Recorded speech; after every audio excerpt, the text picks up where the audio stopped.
Hello and welcome to my video today where I will cover week 1, day 2 in the LPL. Over in China, we had a great first game between JDG and EDG, and then a great second series between LGD and AL. And that's me being generous. I really think the second series was not at all as riveting as the first one, despite it going 3 games. As you can see, I kind of changed my setup a bit. I got some whiteboards, got some markers. I'm going to change the way this is. I was already committed. I wanted to see how it would look in video. I thought to myself, well, JDG is red, so we're going to do red for JDG here, and EDG is black. EDG is black. LGD is blue, blue. Anyone's legend is red over here. That probably makes it a little bit confusing. But nevertheless, you're here for the recap of the videos and not videos, but games. Hopefully over time these get better. I understand you probably can't read this. This is more notes for me than necessarily for you to be able to read.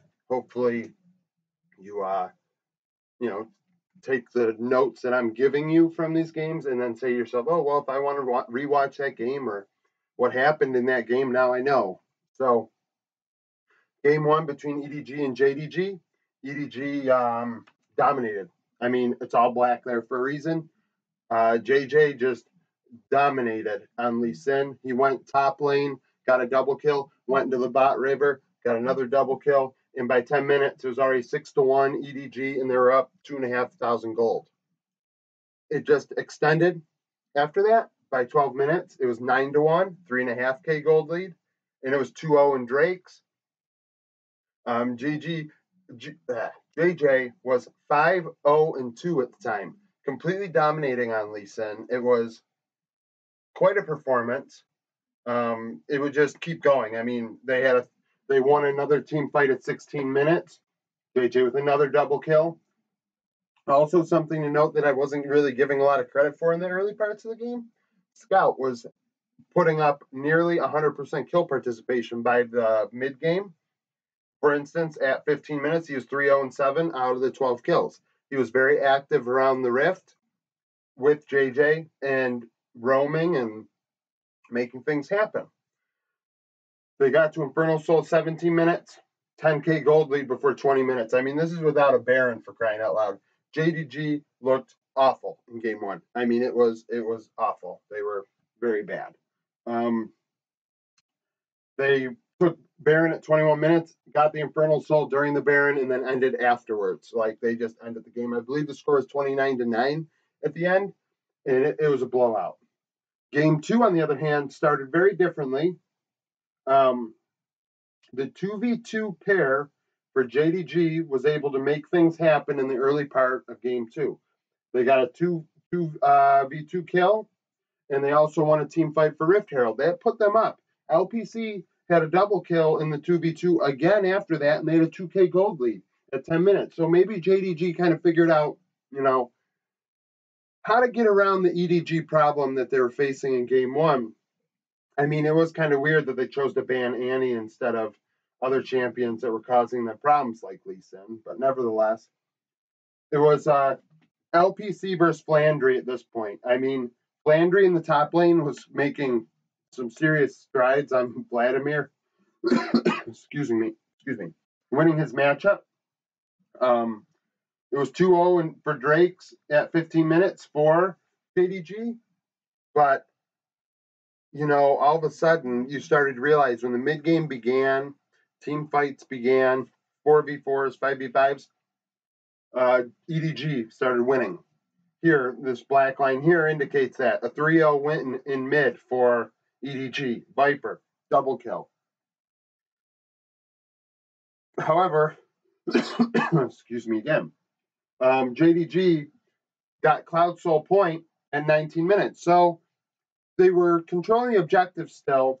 They had a slight lead over EDG, but the game was still very close when fights began. For Baron, EDG won the fight 4-0. Flandry with a double kill on Vladimir. Now, after the power play was over, they had a 4.5K gold lead. And that 4.5K gold lead they would not relinquish.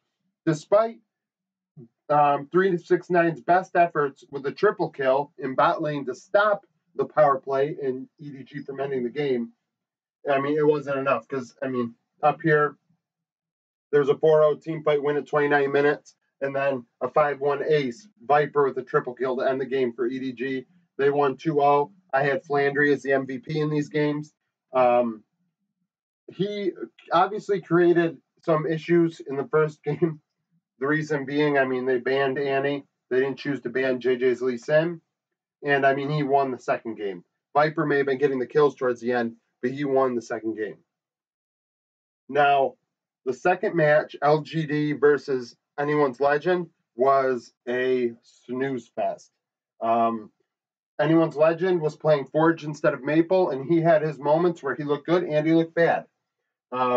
First game was all LGD, hence all the blue. They invaded. I mean, didn't invade, but had a level 1 prepared. They were up 2-1 in the blink of an eye. 2-1 for Harold after that. Yeg, double kill.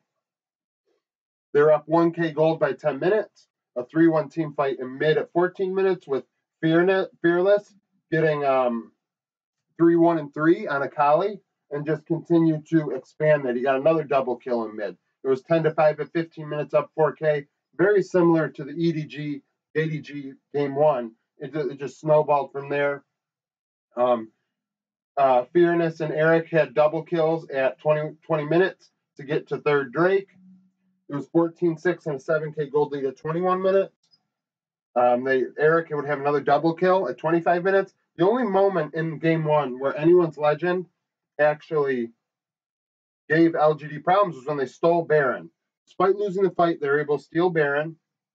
Now, LGD was able to take the Infernal Soul off of that and the next Baron and end the game.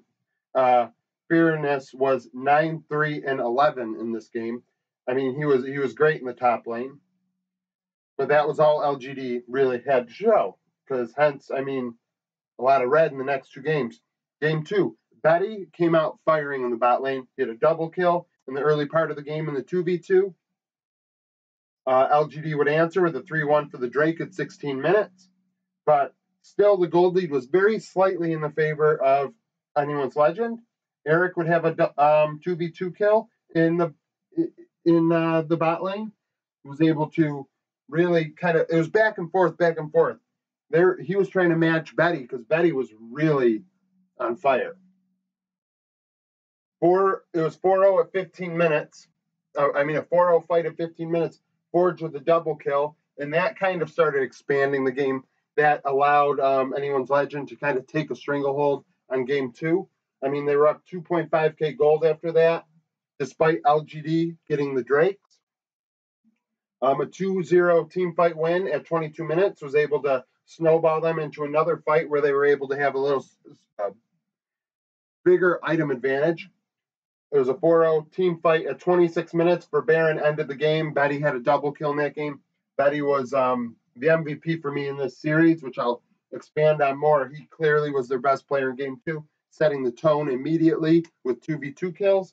And then in game 3, Anyone's Legend came out firing again. They ganked at top at 8 minutes for first blood. It was a slow start. Clearly game 3, slow start for both teams. They did not want to blow this game. Both teams are in the middle of the road. They really can't afford to lose games against teams around them or worse than them in the standings because they want to be able to get into the playoffs. It was pretty much tied at 15 minutes. Despite the kills being heavily in the favor of Anyone's Legend, gold was pretty much even. I think the kill score was like 8-3. Forge had multiple kills. He had another double kill in the early part of game 3. They were able to push the lead at 16 minutes with a 2-0 team fight win. Like I said, 8-3 at 20 minutes. They were up 3K, and they were up 2 Drakes. Betty was 3-1 and 3 at this time. Betty was able to deal damage, get kills slowly but surely throughout this game. And, I mean, the next thing you knew, they were at Hextech Soul Point. I mean, LGD kind of just, I don't know, they rolled over. They didn't even fight for these Drakes. I mean, they got this one fight here. Shadow had a double kill in mid, and all of a sudden it's like, oh, well, LGD's getting close in in the gold again. But it didn't matter because in the end they don't fight. They did not fight for the Drakes. The Hextech Soul ended up going to Anyone's Legend, and after that they took Baron with a 5-1 ace at 30 minutes. Betty had a double kill, and they ended the game. Betty was my MVP, like I said, for this second series. The second series was a little all over the place. In game 2, I mean, I did say Anyone's Legend was able to, kind of take a stranglehold on this game in the latter part. But, I mean, game 3 was very close the whole time. Game 2, it was almost like they had this lead, but they didn't know what to do with it. They didn't know how to end the game. Whereas, I mean, LGD, won game 1. I mean, that little blip where the Baron was stolen, I mean, that happens, but they did not give up anything.